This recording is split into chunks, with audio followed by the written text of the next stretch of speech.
Добро пожаловать в мой канал. Mias. L'enquête se poursuit après la mort de 6 enfants dans une collision entre un bus et un TER jeudi dernier.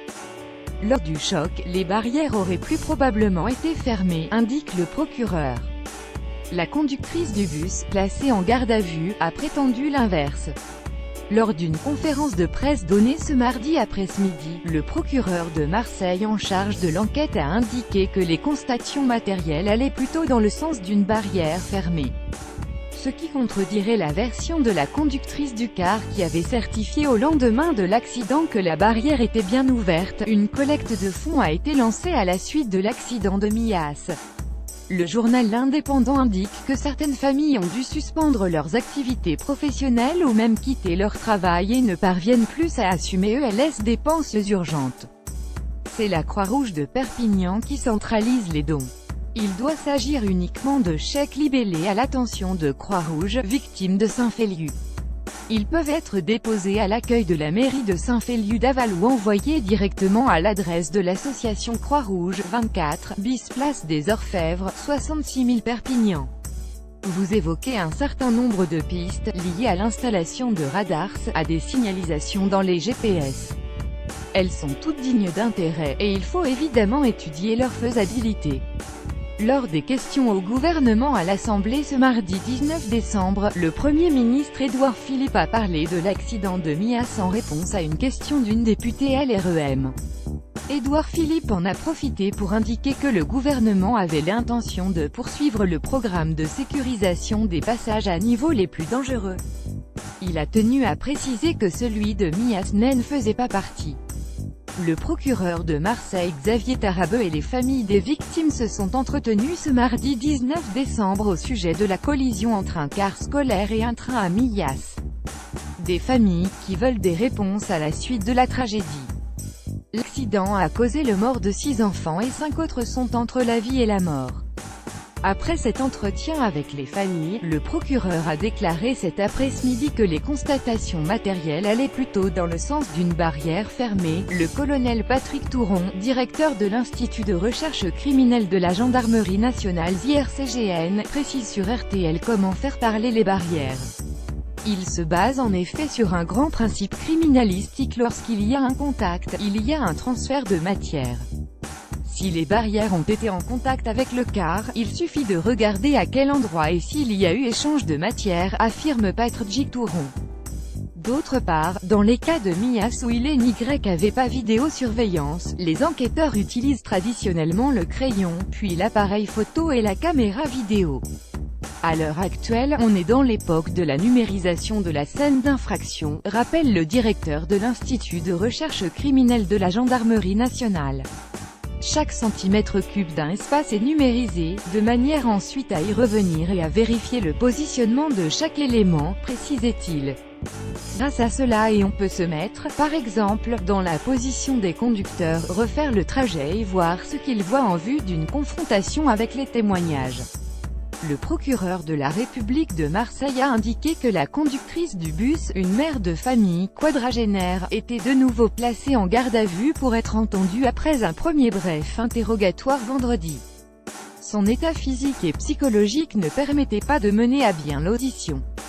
Dans cette nouvelle garde à vue, les enquêteurs espèrent donc sans doute découvrir pourquoi la conductrice du bus a indiqué que les barrières étaient ouvertes alors que tant les constatations matérielles que la majorité des témoignages vont plutôt dans le sens d'une barrière fermée. Nous nous dirigeons vers l'ouverture d'une information judiciaire pour homicide et blessures involontaires, a également fait savoir le procureur. Les députés présents à l'Assemblée nationale ce mardi ont observé une minute de silence en mémoire des victimes de l'accident de Mias, provoquant la mort de 6 collégiens. En votre nom à tous, j'adresse les condoléances de la représentation nationale aux familles des victimes et je transmets aux blessés nos vœux de plus prompt rétablissement. Je vous invite à observer une minute de silence, avait préalablement déclaré François de Rugy, le président de l'Assemblée nationale. Selon les informations délivrées par Xavier Tarabeu, le procureur de Marseille en charge de l'enquête, le système électrique du passage à niveau n'était pas défaillant au moment de la collision entre le train TER et le bus. scolaire jeudi dernier à Millas. L'armoire électrique qui commande le fonctionnement ne possède pas de défectuosité, a-t-il indiqué ce mardi. Les enquêteurs ont procédé à une reconstitution de l'accident, comme l'a révélé le procureur de Marseille ce mardi. Le trajet du bus accidenté a été effectué en conditions réelles avec un autre bus dans lequel ont pris place des enquêteurs. Ils ont ainsi pu évaluer le champ visuel de la conductrice. Les premières conclusions sont qu'il n'y a pas d'obstacle visuel, si ce n'est qu'on constate qu'une fois que le virage est pris on est très rapidement sur le passage à niveau. En l'état, le bus accidenté n'a pas été gêné dans sa circulation, a fait savoir Xavier Tarabeu. Le procureur de Marseille en charge de l'enquête a fait savoir lors d'une conférence de presse ce mardi que des traces avaient été retrouvées sur le bus scolaire qui transportait les enfants victimes de l'accident. Il faut bien évidemment qu'on analyse si ces traces proviennent de la barrière, si on relève des éléments qui permettent de le démontrer étant observé là aussi qu'il sera sans doute difficile d'en tirer des conclusions, a déclaré Xavier Tarabeu. Le bilan déjà lourd de 6 enfants tués dans l'accident à Millas est encore susceptible de s'alourdir. Parmi les 17 blessés issus de la collision entre le bus et le train TER, 5 enfants sont encore blessés graves. Leur pronostic vital est toujours engagé, comme indiqué lors de la conférence de presse du procureur de Marseille ce mardi. La conductrice du bus a de nouveau été placée en garde à vue. Entre vendredi soir et samedi midi, elle avait déjà été placée en garde à vue malgré son hospitalisation suite à ses blessures lors de l'accident. Interrogée succinctement à ce moment-là, elle avait déclaré avoir constaté que les barrières étaient ouvertes au moment de l'accident. Fin du direct. C'est un nouveau choc. Le bilan de la collision entre un bus scolaire et un TER à Millas s'est à nouveau alourdi ce lundi soir à 6 enfants décédés. La préfecture des Pyrénées-Orientales a annoncé la mort d'un blessé grave. Cette catastrophe a également fait 17 blessés dont la conductrice du car. Le pronostic vital de 5 collégiens est toujours engagé. Seule l'enquête pourra établir si les barrières de sécurité étaient baissées ou levées lors du passage du bus scolaire. Mais entre les deux hypothèses, une troisième semble apparaître, qui pourrait expliquer les témoignages contradictoires. Et si l'abaissement de la barrière s'était bien effectué, mais après que le bus ait entamé sa course sur la voie ferrée? Au journal L'Indépendant, une habitante de Millas, qui vit tout près du passage à niveau en question, fait part de quelques défaillances de l'appareil. Il y a déjà eu des moments où les barrières se sont baissées alors qu'il n'y avait pas de train. Les barrières se ferment presque en même temps que le passage du train. Habituellement il y a un délai de 30 secondes, mais il n'y a pas ces 30 secondes. Et ce n'est pas la première fois qu'on le voit. Les premiers éléments de l'enquête, communiqués vendredi dernier par le procureur de la République de Marseille en conférence de presse, vont pour le moment dans le sens de la direction de la SNCF. Le magistrat a en effet indiqué que plusieurs témoignages crédibles et fiables avaient pu être recueillis. Les barrières étaient fermées au moment où le bus était sur la voie, selon la majorité des témoignages, a ainsi affirmé Xavier Tarabeu, sans préciser si le bus avait forcé le passage à niveau. Alors que la conductrice du bus blessée dans la collision n'a pas encore pu être entendue par les enquêteurs, elle aurait assuré à son patron que rien ne l'empêchait de franchir le passage à niveau au moment où elle s'est engagée.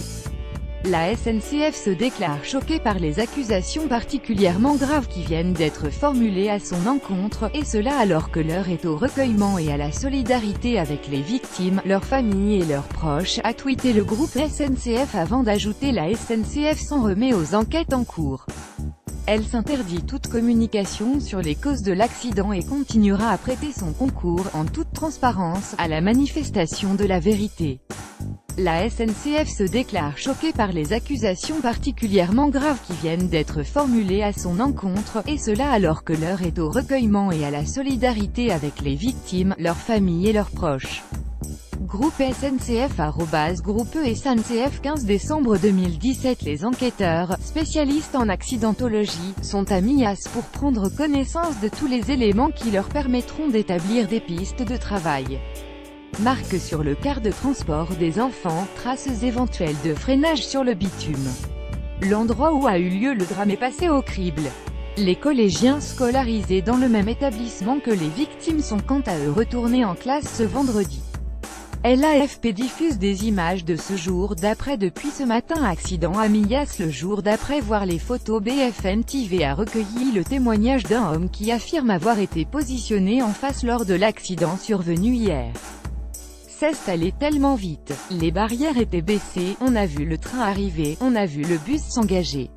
Le train est arrivé, voilà. C'est le bus qui a débloqué la barrière. À mon avis, la conductrice n'a pas vu que les barrières étaient baissées. J'étais en face, j'étais la seule voiture. Le témoin ajoute encore, manifestement très ému, ça va tellement vite. On a coupé la voiture, on est descendu, on a appelé les secours. C'était atroce. Les secours sont arrivés au bout de 5 minutes. La SNCF a indiqué à France Info que la barrière du passage à niveau dans le sens où circulait le bus est détruite. La direction du groupe ferroviaire reste prudente et a fait savoir que rien n'indique pour le moment qu'elle ait pu être détruite par le car ou bien si elle a été brisée au moment du choc. La SNCF précise que l'autre barrière est bien levée, mais que cela relève d'un fonctionnement normal du dispositif, les barrières se levant après le passage d'un train. France 3 rapporte les dires du patron de celle qui était au volant de l'autocar hier. Lilian Faure, qui a vu la conductrice blessée à l'hôpital hier soir, a déclaré: elle m'a dit que rien n'interdisait de passer, qu'elle s'est engagée sur le passage à niveau normalement quand tout à coup le bus a été violemment percuté. Ensuite c'est le trou noir, elle ne se souvient de plus rien et se réveille à l'hôpital. Elle me dit qu'elle n'a eu aucun malaise, aucune panne du véhicule. Ce témoignage vient renforcer l'hypothèse selon laquelle les barrières de sécurité n'étaient pas baissées lorsque le bus est arrivé au niveau de la voie ferrée. Et le patron de l'entreprise de bus d'ajouter: ses enfants, elle les connaissait bien, elle est très choquée, elle préparait même Noël pour eux et comptait décorer son bus. Lire plus comme chaque jour de la semaine, un autocar de ramassage scolaire a récupéré des collégiens ayant fini les cours à 16h au collège de Millas pour les ramener à Saint-Féliu-d'Aval. À 16h10, le bus est passé sur la voie ferrée, au moment où passe le TER assurant la liaison entre Perpignan et Villefranche-de-Conflent. L'autocar est percuté alors que le train circulait à 80 km/h, sa vitesse habituelle à cet endroit. Les images du bus détruit témoignent de la violence du choc. Le bilan humain est très lourd. 6 enfants qui se trouvaient dans l'autocar ont trouvé la mort dans l'accident. Ils avaient entre 11 et 13 ans, 8 autres collégiens sont dans un état critique, 10 autres sont blessés. Tous ont été pris en charge par les services hospitaliers, dans différents établissements de la région. Dans le train TER qui a percuté le car, quelques personnes ont été légèrement blessées. La conductrice de l'autocar de ramassage scolaire a aussi été grièvement blessée. Une enquête judiciaire a été ouverte pour établir les circonstances du drame. En parallèle, la SNCF a ouvert une enquête interne pour établir s'il y a eu ou non une défaillance technique, une erreur humaine ou un dysfonctionnement du passage à niveau. Le procureur de la République de Marseille, Xavier Tarabeu, a affirmé en fin de journée ce vendredi que les barrières étaient fermées au moment où le bus était sur la voie, selon la majorité des témoignages. Le patron de la conductrice du bus laissait entendre le contraire un peu plus tôt, sur France 3.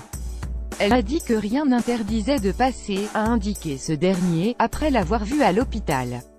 Plusieurs témoignages contradictoires se sont accumulés dans la journée sur ce sujet central. L'hypothèse que la conductrice n'ait pas vu la barrière est évoquée.